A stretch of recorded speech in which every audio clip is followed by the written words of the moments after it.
What's up, everybody? Alex here with Swamp Rat Fishing. I got my co-host here, Paul, and this is Bass and Brews.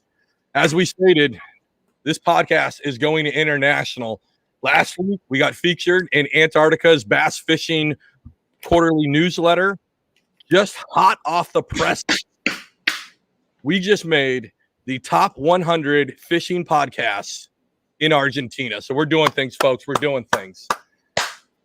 Tonight, we've got a great tournament angler on. We've got Mark, and we are going to talk to him. But before we get started, we got to talk about, just like we talk about every week, hooksethoodlums.com.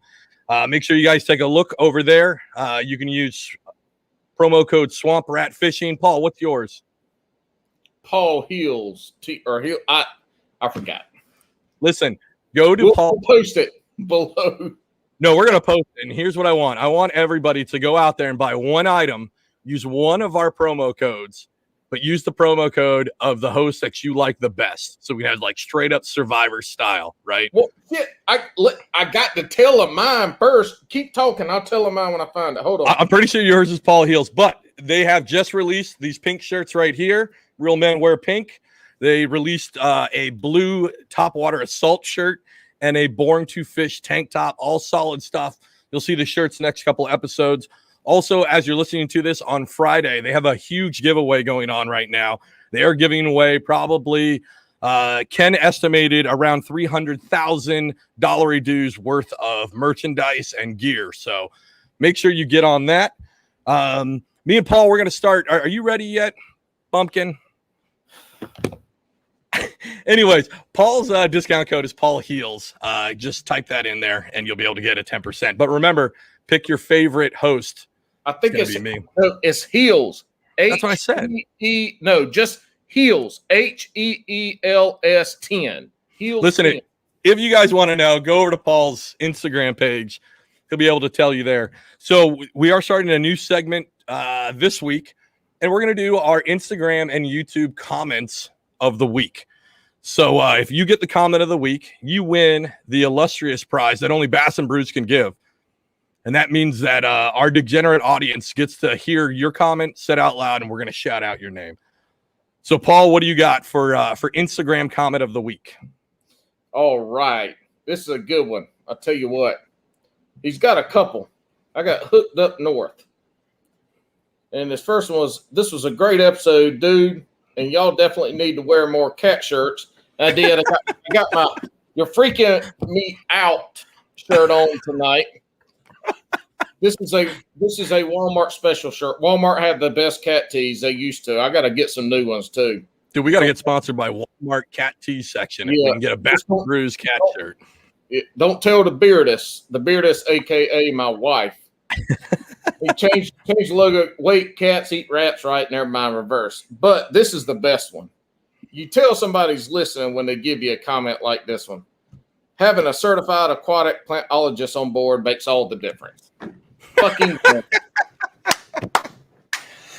awesome. So if you guys want to be featured on Paul's favorite comment, make sure to go follow him at Paul Heels over on Instagram. For me, I've got Country Boy Creek Fishing. He posted on the replay live stream. He posted, "Man, I love this podcast." Hold on, let me restart that real quick. He posted, "Fire, fire, fire, fire, fire. Man, I love this podcast. First podcast I've ever listened to. And man, now I'm stuck." I don't know if you're stuck because you realize how low it is, but that's where we're at. And he said, "Keep them coming, bros. The world is watching." Man, if the world is watching, it's a real sign of the times of where we're at. But I mean, we're doing big things like we talked about. We just cracked the top 100 in Argentina, so we're getting there. But that is Country Boy Creek Fishing. You guys want to be featured on my comment of the week? Leave a comment on this replay on YouTube. Country Boy Creek Fishing, local North Carolina boy, and let me tell you, he's got some good stuff on his Instagram too. So y'all, he absolutely does.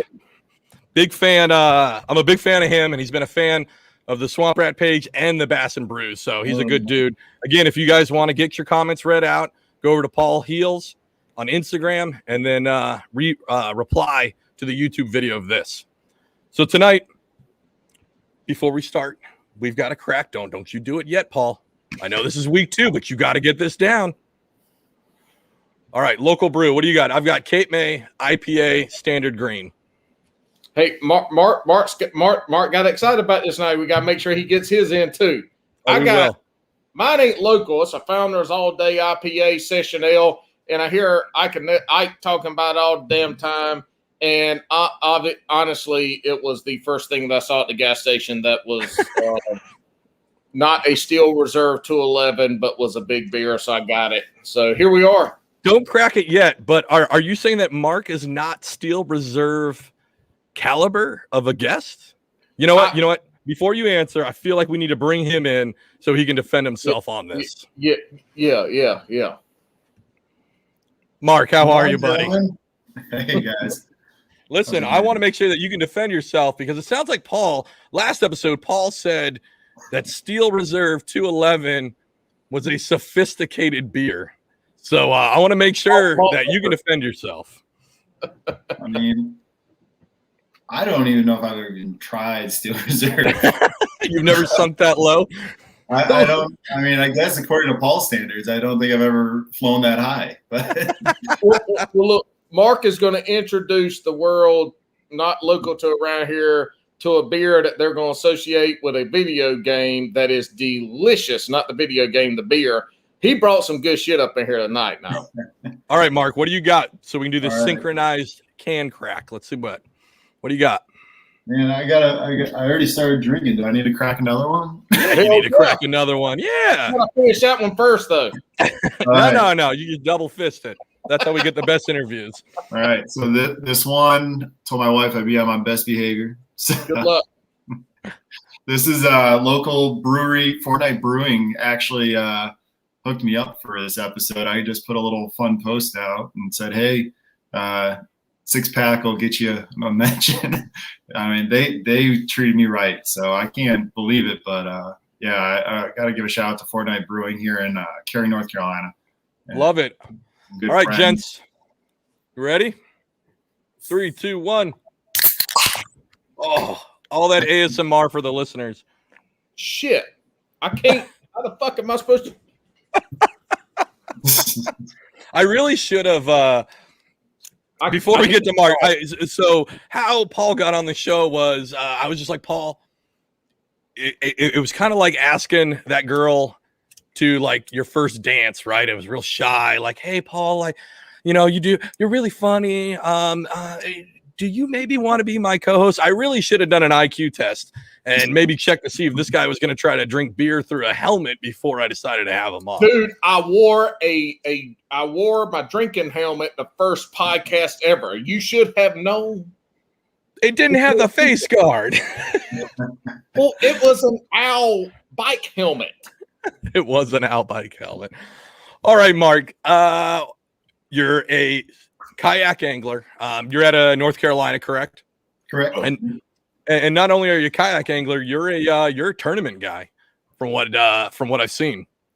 Yeah. So last August, I picked up my first kayak and I had fished boat tournaments before. I had a boat for a bit, fished out of the back of the boat, doing DFLs and ABAs, and I had gotten rid of the boat a couple years ago. Sold it to a buddy actually, and just needed a way to get out on the water and started getting out on the kayak and hearing from a few guys about tournaments, and always played sports all my life, competitive. And so I said, you know what, I'm gonna give it a shot, and it turned out to be pretty good for the last almost a year now. I mean, a little more. He's folks, he's being like, I'm going to pull it up here. I got some stats. This is how fancy we are. So he, Mark here fished at the Catawba hold on, maybe we shouldn't start with that one. Let's go with the CCKF. What is that? So we got the Central Carolina Kayak Fishing Group here.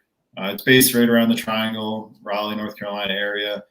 Fish a few lakes, maybe an hour and a half away, but mostly central to the big lakes, Falls Lake, Sharon Harris, Jordan, ones that are pretty well known now because of MLF. MLF's hammering those ones.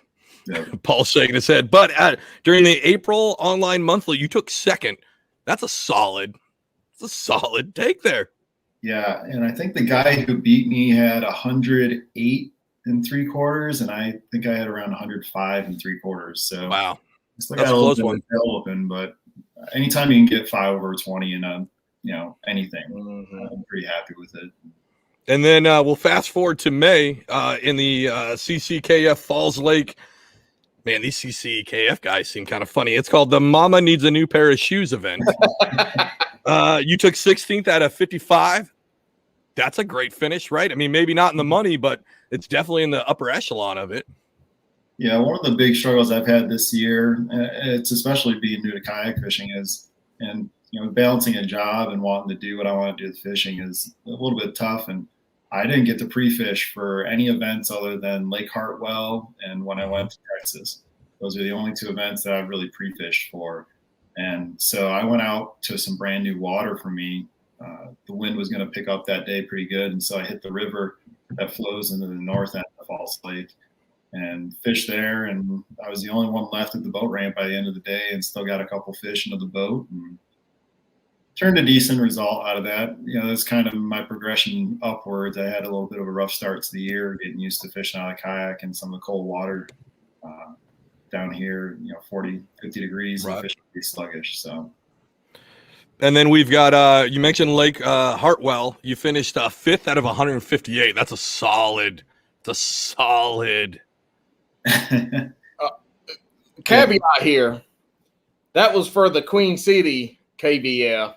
Mark, tell us what you learned from that tournament. So, one, I should have entered the Hobie because if I would have entered the Hobie, I would have been in the top 3 after day 1. No way. And then if I would have fished the second day, which I went out and fun fished, because when I got out to my day 1 ramp, there was nobody there. I actually thought that I made the biggest mistake that I could have in the biggest tournament that I ever fished. I get there are crickets, there are shad busting everywhere. I'm going like, what is going on? And so I get out to my point. I sat there with nobody around. I caught 5 fish. I had my limit within the first 25 minutes. And that's insane. Well, it's only a 4-fish limit for QCKBF, but I had a dozen within the first 45 minutes. And then I just started working some of the areas I had spotted fish earlier and the pre-fish on Friday. And then I would have been up in top 5 in the Hobie. And I only fished for an hour the second day, 2 hours the second day.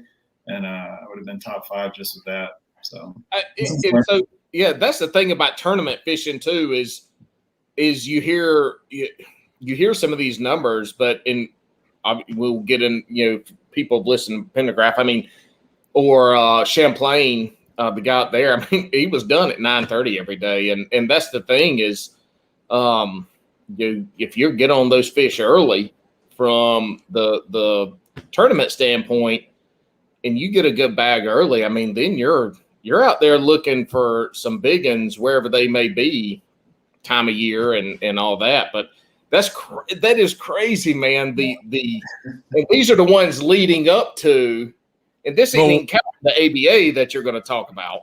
Yeah. But this is leading to the national championship. It's crazy. I want to go back to that Hartwell one. Why didn't you do the Hobie one? I'm cheap. I got you, dude. That's a totally valid. If you look at my tournament finishes from January through March, like I was just kind of beating myself up, saying, why am I even doing this almost? Just because it was getting to that point of, I put in the time to go to these places. I wasn't getting to put the time in to pre-fish them. And I just said, I almost wish Hobie kept the entry open longer, because especially for guys like me, I would have put my $260 in or whatever the entry fee was if I could have Friday at noon even. Because I knew that I had found something pretty good, even just work in different areas of the lake. And I would have put in the money then, but because they got that cut off, I think it was like Wednesday at midnight before. And that sucks. I just said, until I've only fished Lake Hartwell one time, and I fished the BFL regional there. First day I fished with a guy that was pretty good, former FLW co-angler. we got on some small fish, but the second day I was with a gentleman that, got the call last minute to come down and fish, and we weren't on anything. So going down to Hartwell, 4.5, 5 hours away, and having no idea where I was going to fish, what I was going to try to, throw $500 at a weekend after everything. Right. All right. Time. So before we get to the next one, and this is June 9th, this is Possum Kingdom, which funny antidote. I had to Google it. You got to be careful Googling Possum Kingdom because if you have your safe search filter off, there's some little extra in there. But I want to rewind a little bit. First, so you say you really started kayak fishing last year. Is that right? Mm-hmm. Yeah. And what kind of boat do you fish out of? So I've got a native Slayer Max 12.5. I've got it set up with Lowrance TI2 9-inch, and it really helped me out actually in all tournaments that I've fished. I know you've had the discussions in some of your other podcasts between the Hobies and the propeller ones, and being able to position myself and back up slightly and move forward slightly. Mm-hmm. That's helped me in the tournaments that I have been successful in this year, and even in the online stuff that I do for the monthlies, the month longs. It's the areas that I fish. It keeps me where I need to. Is that the kayak that you started with? Because I know talking with Paul and Lone Star, I had him a couple weeks ago. These are guys that went from like $100 boats to like $4,000 boats like right away. Did you start with the native or? So I've always been a native. I had a friend of a friend hook me up with a little Propel 13, good deal, and that started out the curiosity. I had a gentleman who needed a lighter kayak, and he had a 13.5 Titan. Traded him for that. Okay. And then the 13.5 Titan was great. I mean, you could stand on the side of that and do jumping jacks if you want. And then a buddy of mine who's a big tournament angler, used to have, a really nice bass boat, wanted the 13.5 for him and his son. So got that to him and picked up a Titan 12, and then the Titan 12. And then I was like, well, buddy's got the Slayer Max for a good deal. And, it's got the switch panel. I've got all my wires tucked in the hole. So it's a slick setup for me. I can get my boat off my truck and in the water in 12 minutes. That's awesome. I think that's super awesome, especially for your tournament guys. Also, for anybody that lives in, I guess, North Carolina, definitely watch Mark because it seems like he goes through boats fast. So you might be able to pick up stuff on that used market really easy. Yeah. That's a lot of boats. But what I do like is that you stayed with the prop system, the superior system to the fins. Well, he's like the Jennifer Lopez of kayaks. He's just one to the next. Listen, that's now trademarked by Bass and Brews. All right, so you're in the native, and what would you say your and again, I want to get to Possum Kingdom, but I want to make sure folks have a good grasp of who you are as an angler, so they can totally get kind of how you experience the whole thing. So, what's your fishing style? You think? Are you more of a finesse? Are you more of a power? So I've kind of narrowed it down to probably 5 baits that I probably stick with. Okay. And a lot of it comes from fishing the co-angler side for a number of years. I've got a Senko, a shaky head, a jig, a spinner bait, and a top water. Usually a buzz bait right now. Okay. Crankbait if I need to cover some water quick, but if I'm not throwing a spinner bait, I'm throwing a chatterbait. So just kind of, I've got the progression of the water column. I've got the progression of the forage that the fish are looking at. So kind of just stick with those baits. Once I find one, I might tweak it here and there, throw a couple different similar baits on it to see if maybe there's a little bit better bite on one or the other. But yeah, I'm leaning towards power fishing now. I'm realizing how getting that quick bite and getting a number of fish fast is really beneficial, especially in the kayak tournaments. You can't necessarily go with a slow presentation like a shaky head, to start out your morning. Right. Because one fish every 15 minutes. But if I can throw a top water, catch 3 fish in the first 15 minutes, I'm way better off. Yes, especially now in our area, Mark, now the fish have schooled up. And so if you're getting on one of these schools that's busting shad on the top of the water in a kayak, it's not like the boat where we can chunk it out there, you reel it in, you take it off, you throw it in a live well. You know, we got to measure and do all this stuff. So we lose a lot of opportunities catching those fish in those schools. Yeah, busting shad this in the summertime down here. And so, you know, you got to be able to pick it up and go get another one real quick. And I mean, it just depends on where you are and when you hit that feeding time.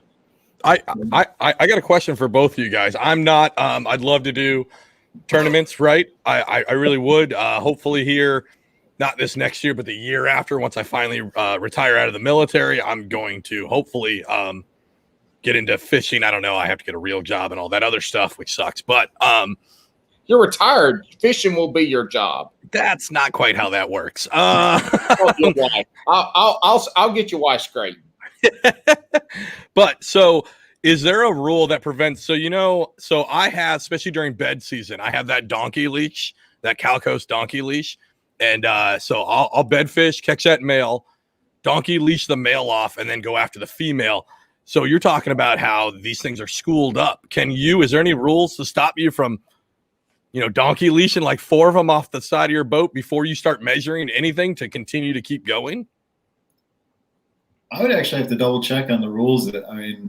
I feel like that was actually asked in the Queen City group recently about that, but I haven't tested the waters on that one. How about you? Yeah, I'm not sure about that one. I'd have to look and see myself. Now, I will say this. Drew Gregory used to have the River Bassin series, and they could portage, so they could get out of their boat and wade. And this was, I think, his last podcast. He was talking about they saw a guy putting fish, submitting fish, and they saw a fish in his boat or off the side. And the guy was walking down, catching a stringer of fish and bringing them back and doing it. So I would assume, since that was at the time one of the biggest bass fishing circuits around, that there might be something in there. But I don't think I've seen about being able to donkey leash or right. I mean, I again, to go back a couple episodes, Lone Star kayak fishing. He, if you watch any of his videos, he always goes, "Oh, I'm going to throw him in the live well, so he can continue. He's going to take his pictures, all that good stuff." But all he does is he's got donkey leashes off to the side. So, I mean, if it's not written in there, I don't know. I mean, if they're all in a school, I mean, if it works, I'll only take 10% mark of the winnings. This whole donkey leash swamp rat theory of just donkey leashing as many fish as possible, right? And then. Right, because then you don't have to stop fishing. Because you're absolutely right, Paul. When you talk about how it is a downside that you have to kind of stop, take your picture. You can't just throw it in the live well and keep going. Mm-hmm. And I net most of my fish. Net? What do you mean? What's a net?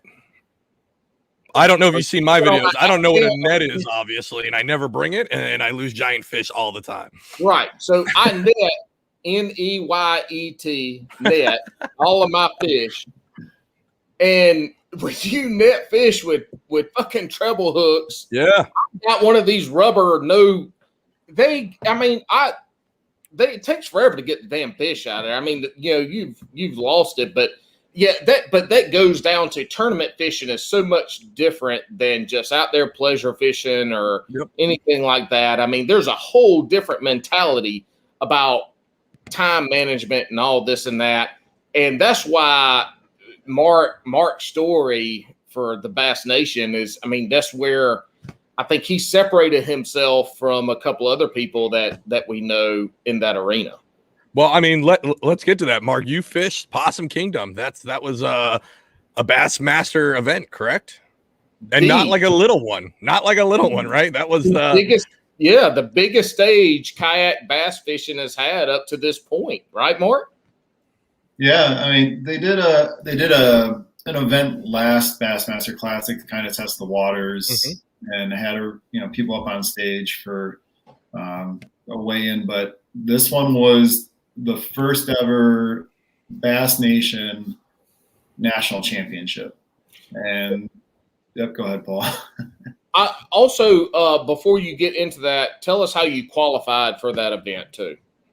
So we did have one event in North Carolina, which is one of the things that I think everybody wants to see improved going forward. Is we were super grateful for the opportunity to go and fish, and we had a small group come out to the North Carolina qualifier, and in the end, I basically qualified through luck. So that was actually when they were going through. We had 8 guys come fish, and they said, "We'll take 8 guys." Yeah. That was one of the reasons why I fished it, because I was like, if I'm ever going to make it to the Bassmaster Classic, this is good. Where'd y'all fish? What was that? Where did y'all fish? Sharon Harris, and it was. I'd gone out the week before, and I had like a 19 and 2 18s, and was like, all right. And that was just in a short morning. And I went out probably the week before that, and I had 2 19s and an 18, and that was another short morning. So I was like, all right, well, I can find decent fish, at least to get me somewhere in the running. And then the Friday before, we had I don't know how many inches of rain, like 20 miles an hour winds, and it was just miserable the day before. And some of the guys I know actually went out and pre-fished. Actually, the guy that I ended up traveling with to Texas, Dave Hart, he pre-fished before that, I believe, and it was miserable out there, but it did pay off for him. And but I ended up lucking out, getting into the 5 that got selected to go. Matt Dunn, who's a hammer in this area, he's one of those guys that anytime he's in a one-day tournament or a month-long tournament, you got to watch out for him. Especially Sharon Harris. And he had a good day, and he took the win on that one. Got a little lunch money in his pocket, but it was just a miserable day weather-wise right before, and it wasn't a great day for anybody really. I mean, guys had some decent limits, but so I ended up getting the ticket through there and just really lucked out on that one. And then, so just kind of explain how it was doing that whole process, like showing up. I mean, it's a big deal. Like, I'm not a tournament guy. I did follow this tournament. I had, I think 2 local guys from my local club that's around me actually go to it. Dude, it seemed epic. It seemed huge, like a big deal for the whole kind of sport. Yeah, they had over 200 people that were invited to it, and we had, I think it was 146 ended up coming to Texas to duke it out. And when we got there, you already saw the presence of the kayak anglers. And I mean, Possum Kingdom's actually a pretty huge lake and a pretty huge area. But you would be driving along, you'd see guys passing you on the highway. This is even before pre-fishing started.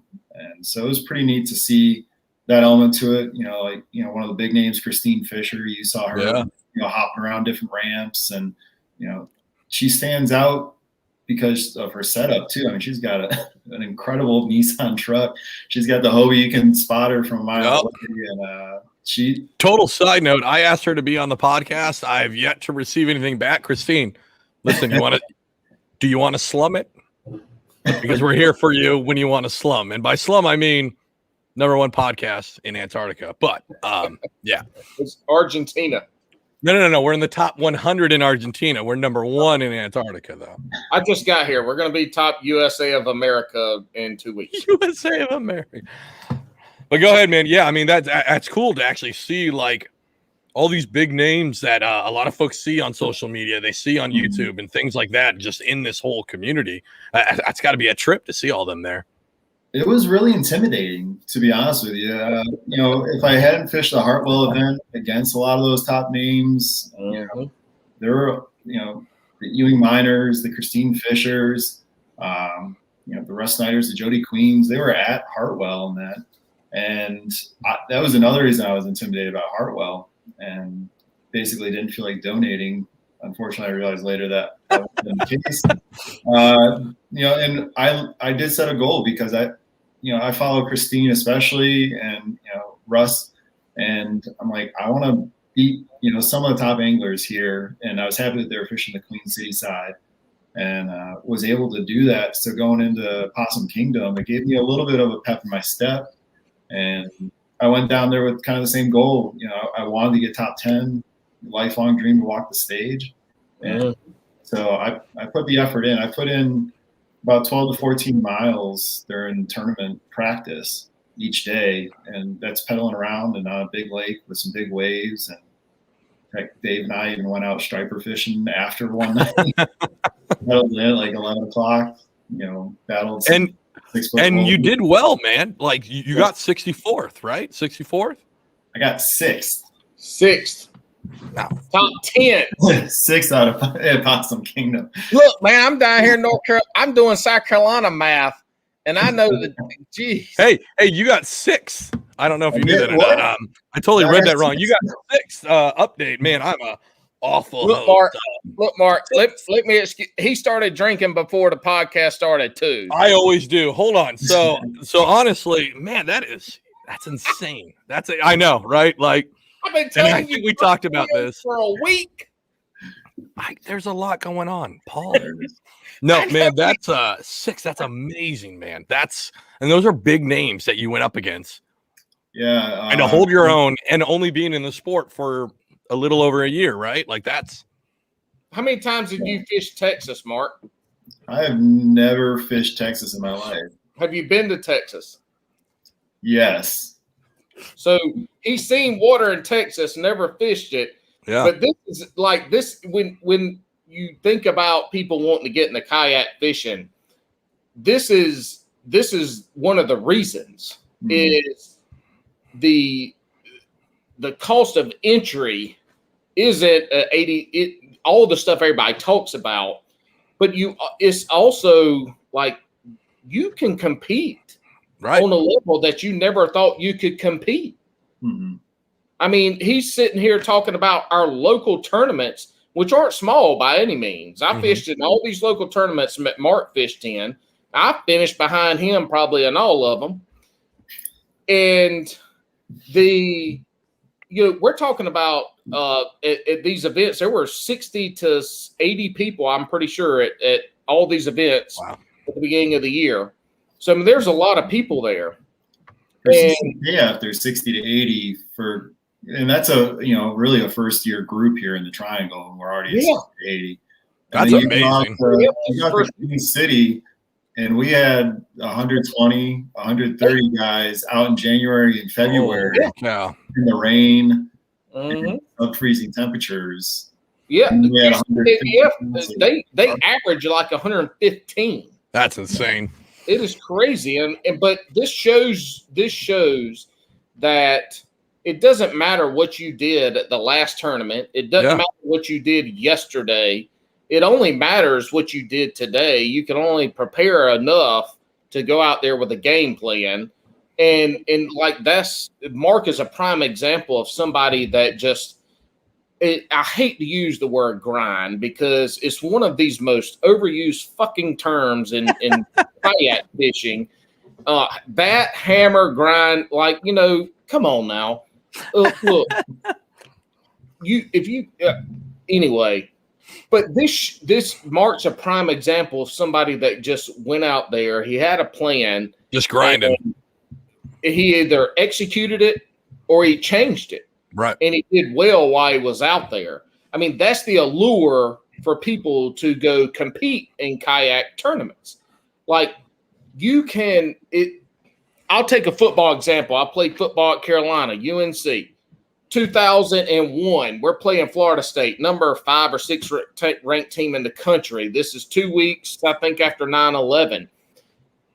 We had no chance to beat them compared to for the betting sports and everything else, but we beat them. We were like 42-9 at home. And in sports, anybody can win on any given day, and fishing is a sport, especially kayak fishing. That is a sport, and you can win every day you go out on that water and compete. You can win. You can be number one. Yeah.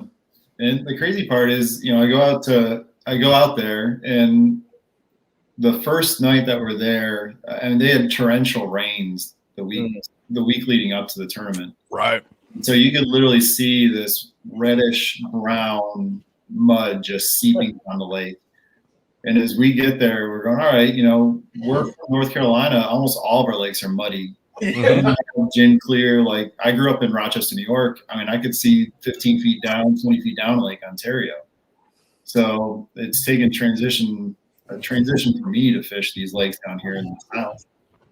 And so we get there, and this lake is usually gin clear. It's a clear water fishery. And then we ended up getting another storm. Actually, we got trapped at our campgrounds. We couldn't get to any ramps because there was flooding on the road. So our second day of practice was almost shot because we couldn't go anywhere other than where we were at. And we had to wait out. In the afternoon, we finally went out. And that's where I confirmed my pattern after the first day. But then the third day I did it again. And I was like, all right, but we were fishing waters that were, you couldn't see more than a foot deep. And these fish are used to 10, 15, 20 feet of clarity. And so what was the pattern, if you don't mind saying that you were able to run to get the six? And then just so everybody knows, I knew it was 6. I just wanted to drum up. Yeah, exactly. So it was actually a lot of fun for me because when I first got into tournament angling, there's a gentleman named Brian Fritz. The last name might ring a bell. First name might not, but he's a guy that is super knowledgeable about the lakes around North Carolina, and he actually taught me how to skip a jig.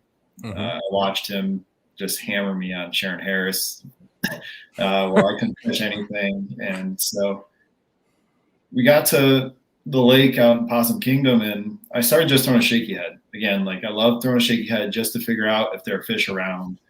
And I got 5 bites in my first practice day before 2 p.m. So I knew I could catch a limit before the cutoff for pictures.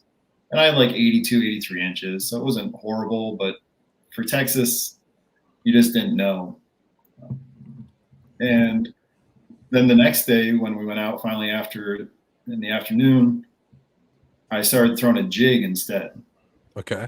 Started getting bigger bites. And so then we go out the next day and we kind of slept in a little bit. The water's getting so muddy, you're just kind of saying, there's got to be something that, we already know if we know anything. So I did the same thing. I got hits again.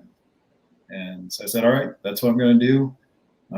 Coordinated with my buddy Dave that I traveled with and said, you're welcome to the pattern too if you want it. And he actually made out okay the first day as well. He lost a big one with 5 minutes left. Oh, same thing, throwing a shaky head though. And he would have been up on the stage with me if he would have got that 20-incher. So it would have been a really good representation for North Carolina. Yeah. I actually left my area because the water was so muddy, went about 4 miles down to a cove, saw the guy who came in second catch one, went all the way back into that cove where there was actually clear water, got one, came all the way back out, and went to my old areas that I felt were going to produce. And I caught 4 fish in the last hour and a half to put me in 19th after the first day. And the second day I said, well, I don't need to leave my area and I want to try one other spot. Caught a nice 20-inch on a spinnerbait from True South. I actually got some custom ones being made and shipped to me right now. Nice. Because that 20-incher destroyed it, bent it out, and so I needed to get some new ones. Some Possum King spinnerbaits. Are they stamping MG on the blades for you? There you go. I need to get my own line out of them, right? Yeah. But look, man, you're on the biggest stage in fishing. Get it while you can, because you might not be up there again. But I went back to skipping the docks, and I actually lost probably a 2021. And then my biggest one I think was 22 and a quarter, and I caught it with about 30 minutes left, and they shut the leaderboard off. And I was in like 3rd or 4th, I think, at one point on the leaderboard. So I figured with that 22, if I was ever going to make the top 10, it was because of that fish. Right. The fish in that Possum Kingdom Lake, the guy who took the win on the second day had 112 3/4 inches. Holy! In one day? In one day. Oh, in one spot. In one Jeez. spot. Jeez. Just off the ramp that he launched. Did he really? He got them all that close? Yeah. One spot, one ramp. Pretty much all that morning. He caught them all that morning, was done. That's insane. And he had actually, the first day, he didn't have anything really, and he went back to the ramp almost like thrown in his head. And he ended up catching 97 inches. He wiped out his whole group of fish from the earlier part of the day, put up 97 inches in the last part of the day. 30 minutes out there. Last 30 minutes of the day, fishing the ramp, put up 97 inches. Mark Pendergraph is his name. Right. Put up 97 inches in the last 30 minutes at the ramp. Just rolled up junk fishing, waiting for the horn to blow so he could go drink beer. He put up 97 inches, went and drank beer, did it again the next day. Listen, think about how much more beer he could have drank if he used the swamp rat donkey leash method, where he just towed them bitches all around the lake with him and waited till the last minute to measure him up. Here's actually the best part about it for me is, so we get there and they do a big meeting. They actually had us at the Possum Kingdom Chamber. A round table, right? Well, this was before the round table. Okay. This was actually before the tournament. So they had us come, they checked all of our boards. They, gave us our Bass Nation sticker. They gave us our identifiers for the tournament. And so we're waiting in line, and Mark actually was standing behind me in line and just kind of started a conversation. And next thing I know, he disappeared. And 5 minutes later, he's over by this Western Sun vodka table, pouring drinks for everybody.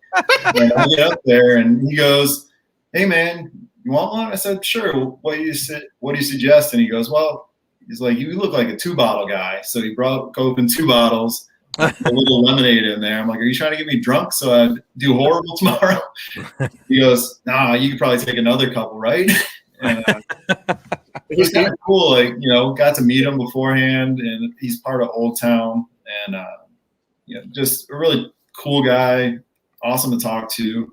I was super happy for him, for him and his family, to have such an epic win. Yeah. And to do it in such a fashion. I mean, Joe McElroy, the guy who came in second, I had seen him the day before when I was coming back out, and he's kind of under the shade. I was like, "Hey man, you doing all right? You need a water or anything?" He goes, "I'm good, just a little tired." And little did I know the reason why he was tired was because he was wrecking 107 inches. Pedaling around trying to find my second fish, and it's just pretty cool. You go to these places, you hit these magical spots. I hit a magical spot. I mean, I had 99 3/4 inches the second day, and go from 16. The biggest limit out of the whole tournament was 99 3/4. Yeah, 16th to 6th. That's a huge jump. I mean, that's a huge second day, and second days is when most people fall off. Yeah. Right. Not many folks make the leap on the second day. That's kind of where you start to distinguish yourself from just that, that one day angler, local angler, whatever you want to call them, down to the folks that can. And I don't, manage fish, whatever. Fish are going to be there, or they're not going to be there, in my opinion. But you have more than one area to go fish. And you have more than one area with a different approach to go fish. I mean, that's the whole thing for me. And that shows a lot of what you did. I mean, you had areas to go catch quality fish with different techniques and different times of day and all that. Yeah, it was because I was the only guy fishing shallow water, really. All the guys in the top 10, other than Drew Gregory, that's another name that when you talked about, him and River Bassin earlier, to be standing on stage with guys like Drew Gregory, Brad Case, Mark Pendergraph, Joe McElroy. I mean, all these guys who you've heard of, you've seen on YouTube videos, you've seen hoist trophies. You're just going, is this a joke? But not only are you up there with them, you are up on the stage. Yeah. Like that is the mecca of bass fishing, is that stage. Mm-hmm. And not only were you up there with those folks, but you were there for all intents and purposes, the first one. You were on that stage. I mean, you're because last year's there's no audience, right? Like you actually had like folks in front of you, like yeah, they had let people in for the weigh-in or the presentation for us. Right. There was Ryan Lamberts from Kayak Bass Nation. You had a bunch of the guys that are really connected to that. You had the Christine Fishers. You had it was really nice. Like we had a couple of guys from the North Carolina contingent that went. Corey Racer was there, came up to me after, which meant a lot because I don't expect anybody to know my name out there. And have somebody come up to me and be like, "Hey man, so happy for you." I'm going like, "I know you, but you now do you know me, or did you know me before?" And so it was a really uplifting feeling, and just everybody was so supportive of each other. That's something that you see in the kayak community is everybody was cheering for everybody out there. People were helping each other out in the water, whether it was broken equipment or just giving each other drinks if they need them, because it was hot out there. I mean, it was 90 plus degrees, and I did 11 miles, I think 10 or 11 miles the first day, and like 12, 14 miles the second day. Are you all pedals too, or do you have like a Torpedo or something like that strapped on there? All pedals? All pedals, all the time. And I think that was actually kind of what separated me and what allowed me to be effective with what my pattern was. I mean, skipping docks is not one of those patterns you can sit on 3 docks. I probably covered 40, 50 docks every day. Wow. And the other guys are sitting on points where there's just current ripping around, pulling bait fishing and, throwing big plugs, big crankbaits. And, another shout out to my buddy Dave, who he did that on the second day. Like in the first hour, he had 93 inches, had a 10-pounder plus come off. He was crushing it.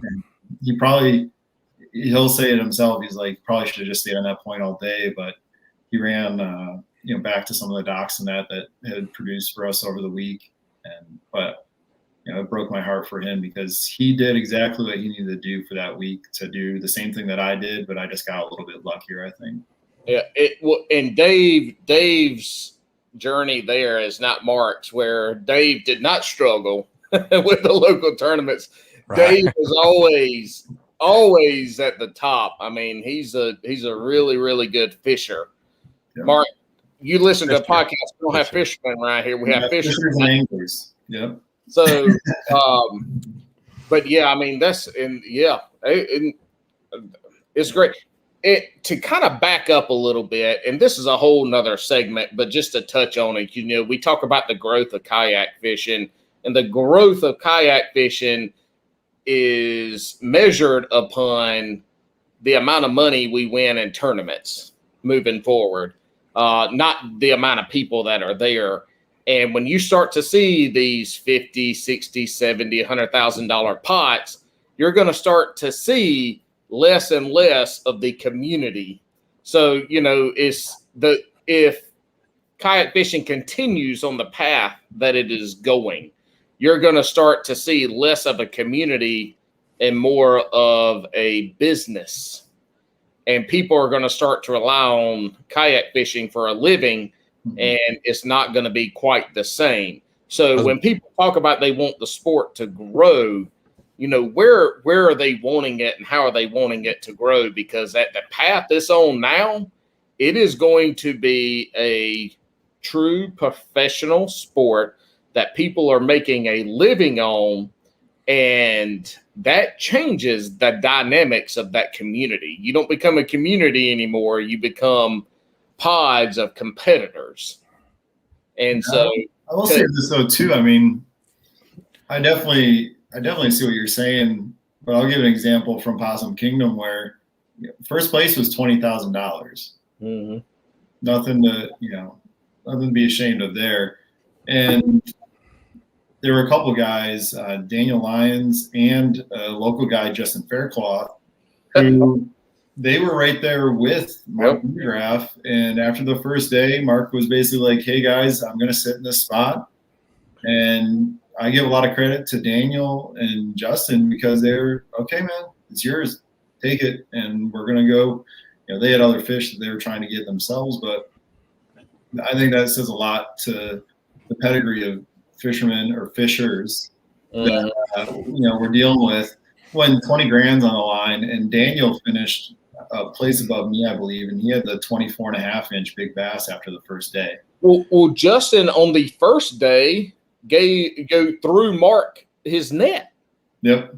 On the first day. I mean, so yeah, that says I think what Paul's saying is absolutely true. Like that stuff could go away. When 20K, you're right. That's nothing to scoff at. I'm not a rich man. 20K is a lot, right? But 100K, that's a lot of money. That's for a lot of folks, probably the bulk of folks, that's a little bit of a life-changing amount of money, especially doing a sport like this. I don't think you're going to, I think Paul's right. And we definitely should have a roundtable about this, I think, Paul, on how I think that growth, I think it's going to turn that community, again, as somebody who doesn't fish them, but I follow the kayak tournaments. I can see a lot of that camaraderie going out the window when 100K is on the line. Well, it'll come down to there will be groups that work together. Is how it is. But right. Just like how Major League Fishing or Bass is, right, or Bassmaster is right now. What I'm getting at is when it becomes a way for somebody to feed their family, a way of life that that'll change the sport. Right. It's not there yet, but if it continues on the path that has continued the last 2 to 3 years, there are going to be people that are professional kayak bass anglers, and it changes. I'm not saying that's a bad thing. I mean, I'm a competitive ass person. I want to compete and win, and I see kayak fishing as that opportunity for me to compete on a high level and win. Mark is the example. That's why I want him to have him on here. He is the example. And so like that this offers this opportunity right now because we're at the forefront. We're the cowboys of the time of kayak fishing on the competitive side. I'm not saying it's a bad thing. I don't think it's a bad thing at all. I just the dynamics of the community changes. I think it's a good thing, but you just have to. You're going to have people that are at the top of the kayak fishing world that are not ready for that type of competition. And this kind of backs up a little bit to me, Mark, to ask you. You said you played sports and very competitive. What is your sports background that lends to this competition side? And I say that because I also grew up playing 3 and 4 sports through high school, college athlete. Like I want to, my kids never win because I'm an adult and I'm better than them at everything. And so they do not win. I do not let them win. That is who I am. So what is this? What backing up a little bit? What is your background that puts you in this competitive edge? It could go back to, I was 6, 7 years old and I was doing ice fishing competition in New York. And, getting a trophy then was probably a little bit easier than getting a trophy now, but I always wanted that trophy. I would make my dad fish after he worked 6 days a week, 60, 70 hours. I'd make him get up at 4 o'clock in the morning and we'd fish from 5 a.m. until 5 p.m. And I'd still, try and get him to stay. But then it also went to, I played baseball, I played soccer when I was young, but then I ended up playing volleyball in high school and actually playing in 2 Final Fours for Division III volleyball. And I played golf for the college, left, once I got out of college, I ended up, playing golf competitively in the Rochester area, being like a 1-2 handicap there. And it was just everything that I got into. I was just like, I need to be successful in it. But fishing was one of those things where I grew up doing it from the time I was 5, 6 years old. And I wanted to be competitive angler, but I think it was kind of opportunities and resources growing up just didn't lend itself to me. I had a friend, Mark Hertline, of my dad's, who does tournament fishing still up in that Rochester area, Sodus area along Lake Ontario. And I messaged him when I started getting into tournament fishing and said, I don't think I'd be where I'm at if it wasn't for you taking me out on Lake Ontario that one night for 3 hours and letting us destroy some smallies. Throwing some flukes with the banjo. We actually did the banjo minnow rig on Zoom fluke. We do the screw in the front and the hook through the eye there. Yeah. It works. People joke around about the banjo minnow, but if you do it with a fluke, it makes it legit. And I did a podcast earlier today with Jigs and Biggs with Bobby Roast Beef, and he asked in one of his questions always. Wait. Hold on, Paul. You're cheating on me? You're cheating on me, Paul? I didn't host it. I was being interviewed. You heard it here first, ladies and gentlemen. Listen, it was a good 2-episode run. But Paul cheated on me. I'm available. I'm available. Boom, that's it. Mark just said it. He looks a little more truthful, a little more just loyalty. I can't believe that. He's not as ruggedly handsome as I am, and his southern drawl sucks. It's because he's from New York. So that instantly puts him a leg up. He's a Yankee like all the other hoodlums, except for me. Yeah, I think you are the only Southern. Anywho, real quick, because we got some other questions that we do. I'm Mr. Tangent. And so he's got some other questions I can see he wants to get to. I know we got to get to them, but regardless, hell, I lost my train of thought. What the hell was I saying? You were talking to Bobby Roast Beef from the direct competitor of this podcast. Yeah. So Banjo Jugs Minnow and Bugs. about the fads. I'm like that mid-90s fads of the Banjo Minnow and Helicopter Lure, and I had both of them. Who was the famous person for the Banjo Minnow? Who was it? Do you remember, Mark? I feel like it was. I don't remember who was for the Banjo Minnow, but I think it was Jimmy Houston for the Helicopter Lure. No. It was Roland Martin. Roland Martin. For the Helicopter Lure.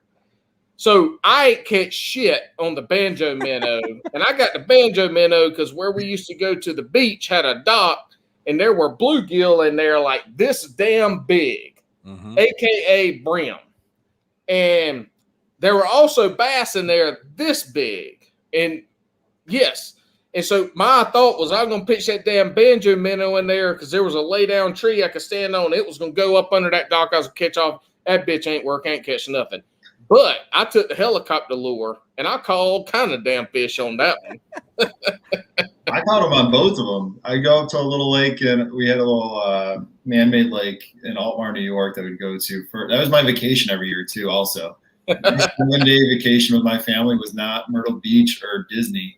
We went to a little lake with rowboats, and we fished from 6 a.m. until 10 o'clock at night, throwing hula poppers, little, Berkeley worms, and the other things I would throw were banjo minnows and helicopter lures. And I would catch the daylights out of those fish up there. Dude, that's the same thing I had. We had a pond, and it was probably 20 acres, and you could not fish from a boat. You had to fish from a bank, and I'd walk around that thing all damn day fishing. And then at night, I'd go to the surf in North Myrtle Beach, and I'd catch little sand sharks all night long. And that's all I did every time I went to the beach. You talking about a great way to pick up women. Don't let my wife hear this now. You talking about a great way to pick up women. This is way before I met her. I was in high school. I was a young buck. I ain't even have a hair yet. You go out and you fish at night, and they come up, it's like, what are you fishing for? Like, shark. I'm like, nah, ain't no shark out there. I'm like, shit, hold on a second. You reel in a little 12, 14-inch shark, and you will be amazed at how famous you become in that area. Listen, I think back then it might have worked. Now, with the beard that you have, you would have just looked like a homeless guy looking for food. I embrace the homelessness of my appearance. My wife keeps talking about my hair getting cut, and I'm like, nope, I'm growing that shit back out. All right, Mark, so you've had so much success in this first year of doing this. Where do you want to be in 3 years? Whether it be the tournament side, the social media side, like where do you want to see that brand come to? So I'm working on a couple of things, and actually, I saw a couple of posts about this recently from some of the kind of the bigger names in kayak fishing, where it's about like spreading the joy and just the learning that we've all done through kayak fishing. Mm-hmm. So I do want to start doing in the next couple of years. I want to start getting to some of the more local Hobie events or just some of the more national style events. Because I almost feel like these couple tournaments are a fluke, but I do want to kind of see what I can do and actually invest the time into pre-fishing, because that's the biggest thing I see right now is if I can pre-fish, I can probably hang with at least the top half, top third. Right. Because all the tournaments, even like the one you mentioned for Falls, Randleman, like all those tournaments I finished, top third really, and I never even saw the waters before. So more national level events, but I have started up kind of like I've got another angler that calls me coach, because I go out and I coach anglers on the water, and especially ones that are looking more at getting out there for recreational enjoyment. Kind of carrying that through. I've got an account on Instagram that I started called School and Bass, and that's my side account where I'm putting more content, and I've got a YouTube page that I'm starting up with that to push out. Here's what I do. Here's what I'm looking at. Different times a year. This is why I'm throwing a buzz bait versus a popper, which I've got a video that'll be coming out soon for that. Repeat that again. Repeat the name of the channel on Instagram and YouTube. So it is Schoolin' Bass. Kind of ING or IN apostrophe? Just IN. Okay. We'll have links in the description of the audio version and of the YouTube version as well. Coach Glende. All right, man. I had success with that already with a couple of people getting them out, getting them to catch fish, and I love it. That's awesome. Excitement from their side of it, because my one student commented on my last video I posted that she's like, "Why didn't you get more excited?" Because I was like, all right, 17, 18-inch bass is just kind of normal for me at this point in my in my life, but seeing somebody catch a 14-inch bass and absolutely freak out, I mean, that's more fun for me than sometimes catching them myself, which is kind of neat because I come from a coaching and teaching background. Coached volleyball, softball, and then I taught for 4 years before I transitioned into my current roles. But I like it, man. You used to be a teacher. Yeah. Woo! You made a great career choice. I come from a family of teachers. I'm the smart one out the bunch. I ain't never been a teacher. It's a labor of love. I do miss things about it, but it's hard to do. It's hard to be a fisherman or a fisher and afford that lifestyle when you're a teacher. Very true. I back up when COVID hit. I turned into a house husband, and my kids are like, "Why in the hell are you doing our schoolwork?" And I'm like, "Exactly." Listen, I've played clips of Paul, and I said, "Hey, if you don't act better at school, this is going to be your new teacher." And this is he's been the best deterrent of that. So. All right, man. So if there's one thing Bass and Brews is known for, it's for not getting information right. Again, I knew it was 6th. I didn't think it was 64th. But also we're known for the rapid fire session. All right. So it's going to be first off your dome. You ready? I'm ready. Crocs or flip-flops? Crocs. Whoa, time out. Are you skipping ahead? I'm trying to follow the damn notes. It's my first day. No. The notes are good. You're good, man. You're good. Crocs or those are. He covered that. Hold on. Behind the scenes, he covered that. He said he likes to go shallow. So that covers that question because that's what we were trying to talk about. In North Carolina, you have to be able to go deep in the summer, though. Like this with the lakes out here. I know Paul loves the deep. Thing on the water. I mean, you're missing some important. I know we're going over. That's the thing.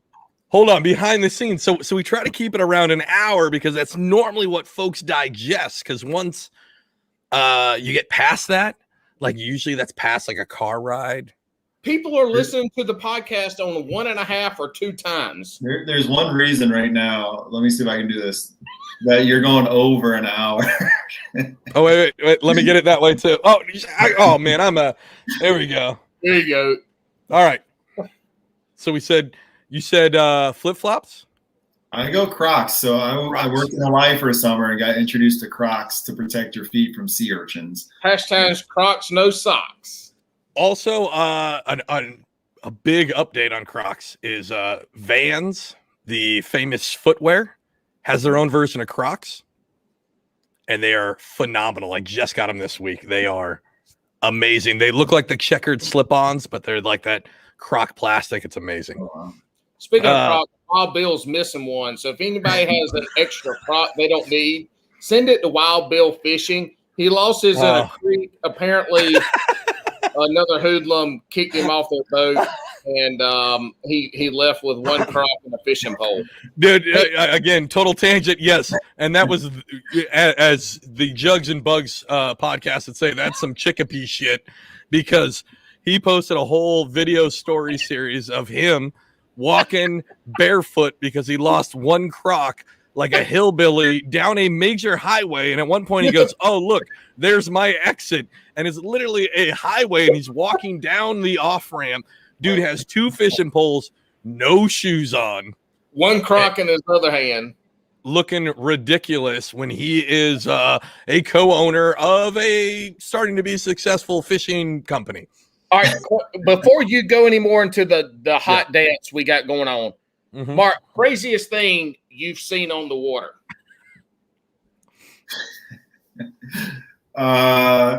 Probably the one time we were fishing Lake McIntosh, and my buddy and I were just on the front deck of the boat, and we're angled under this bridge, and we're both throwing jigs. And the angle that we're at made us look like we are looking at this family up on this pontoon boat ahead of us. And we got scolded by the mother for shooting out her daughter. We didn't even see her daughter. We both had sunglasses on, and we're just throwing jigs around a bunch of riprap.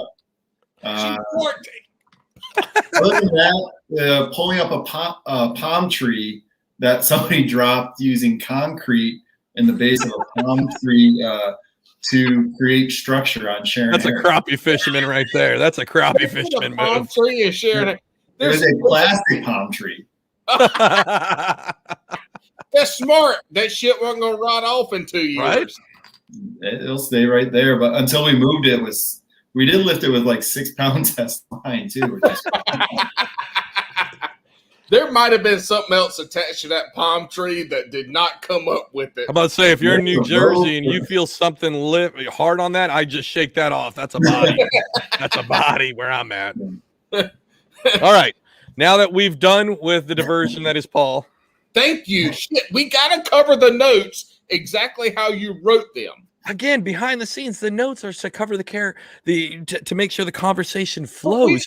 Mark is a great guest. We've had a great conversation. It's flowed. These are points for when we have crappy guests. I know, but he's covering all of it. The craziest thing you've seen on water is always a great one, and he got scolded for looking at like a 14-year-old. We'll make sure it's in there. I don't know why we have to have these domestic fights in front of everybody. Look. If we're going to be public, we are public. No shame. All right, man. So back to rapid fire. You ready, Mark? Let's get. Yeah, there we go. You're a Croc guy from the beginning. Mark, tell us, how did you get into kayak? All right. Next question. All right, you ready? Yep. Pineapple on pizza? Yes or no? No. In a 3-hour session, do you want 5 2-pounders or 1 7-pounder? And you're just fishing for fun, not for a tournament. What the fuck? 7-pounder. Yeah, buddy. Wacky rig or Texas rig? Texas rig. You gotta go Texas. Ooh. All right. I got my reasons. And if Mark's just hanging out, sitting in his man cave, are you is it slow jams or is it hype music? I grew up playing in a punk rock ska band in high school. Love so I it. got some energy to it. I gotta have a little energy to it. Love it. And then the 19th thing that the Bass and Brews podcast is super famous for. And this is our closeout. One, you've been a great guest, Mark. Thank you so much for being on.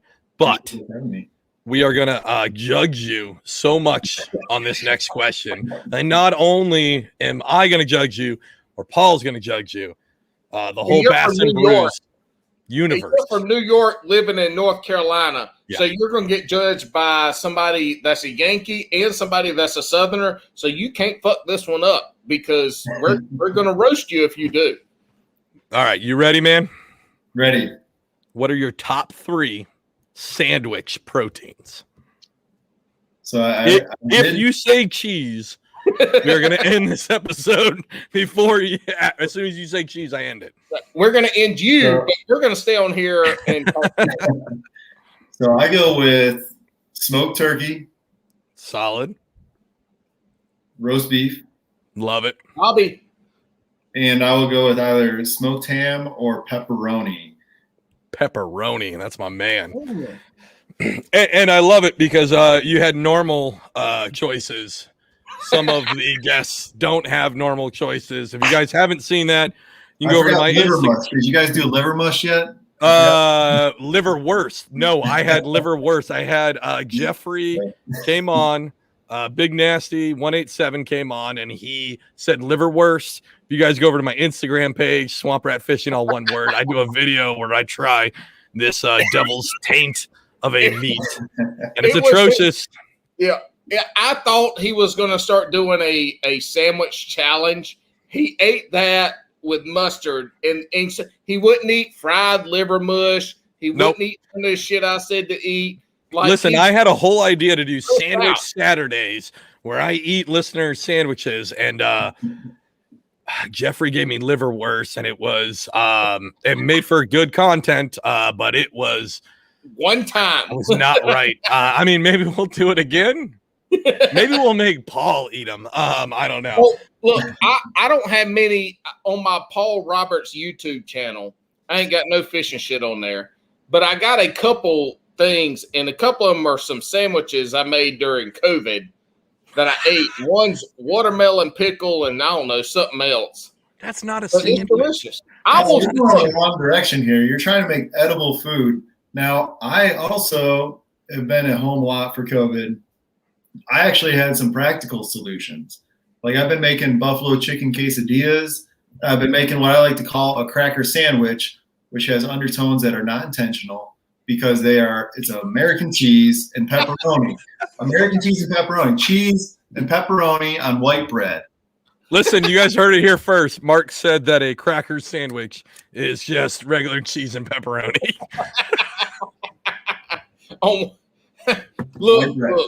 Look, here's the thing.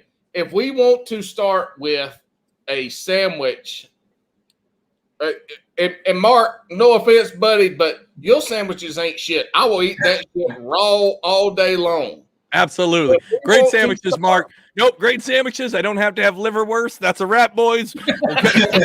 You have to use the panini press, though. You got to use the panini press for the cracker sandwich. Oh, that's some New York shit right there. We don't. If we want to start a sandwich video where Paul tries the sandwiches that the guest says, we will start that, and I will eat the damn sandwiches because they ain't much off a pig I ain't eat. I've eaten from the tutor to the pooter. Also trademarked by Bass and Brews, tutor to the pooter. Yes. Tits and clits. I've eaten those. All right, Mark. Thank you so much for coming on, man. I do hopefully in the future, I'd like to have you on. I feel like we kind of touched on something. I know Paul was talking about maybe the future of bass, kayak bass fishing. It'd be great to have you on, maybe a big round table. We can do, I think, up to like 10 people. I think it'd be really awesome to get some tournament guys all together. Yeah, exactly. Right, Paul? How am I supposed to talk amongst 10 people? Well, it's going to be a 9-hour show, and you'll find a way is what we've learned. You all right, Mark. invited me. I did. I know. Mark, thanks so much for coming on, man. Everybody make sure to follow Paul Heels, myself, Swamp Rat Fishing, YouTube. Make sure to get your comments in. Paul's picking the best Instagram. I'm picking. Hold on, I'm gonna get there. It's a whole deal. Damn, I should and then I'm gonna get there. I've done 12 or 11 of these before you. If this is not the time, you got to be easy with me. Make sure to leave a comment on this so I can give you the best. So I can pick the best YouTube comment. And Mark, where can people find you at? Woo!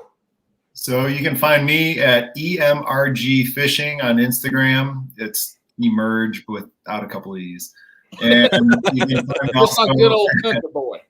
You can find me at Schoolin' Bass, Schoolin_Bass on Instagram for my instructional page that I'm starting up, and then Schoolin' Bass, just Schoolin space Bass on YouTube. And I'll have all these links in the YouTube. I'll have them in the show notes on wherever you get your podcast, and then when we do the launch promo stuff, I'll have that all linked on Instagram too, so you guys can find Mark. So one quick story about Mark. So Mark and I had never met, and just through Instagram we had communicated. And I roll up to Sharon Harris one day, and I park in the first spot because I'm always the first one there. And I roll up and I park, and Mark rolls up, and we're all getting unloaded. I'm like, "You're Mark." He goes, "You're Paul." I'm like, "Yep." Oh man, we spent a couple minutes him hawing. In the South, that means talking. Mm-hmm. And we went on our way. And who'd have thunk? That would have been a couple months ago, I think now, right? A few months ago, yeah. Mayish. A couple months ago now. Who'd have thunk? Here we are. On the #1 podcast in Antarctica. That's but insane. we also have a local small pond that we fish that we kind of keep somewhat secret. But we both fish it, so we can tell when each other's catching good fish out of it. Well, you guys send me there after my next video comes out. I'll spot burn it. So come on, it's a haul, but we got places where you stay. Yeah, I just caught 12 pounds and 3 fish out there the other day. So all right, not that big. All right, gents, we gotta cut it. We definitely have to do a part 2, Mark. You fit in well. Maybe I don't know. We fire Paul and you come on as the co-host. We'll see. Paul needs a vacation every now and then. If you ever need a second guy, let me know when Paul's spending some time with the family. I'm just gonna fire him. All right, everybody, have a good night. You too, guys. Thanks for having me.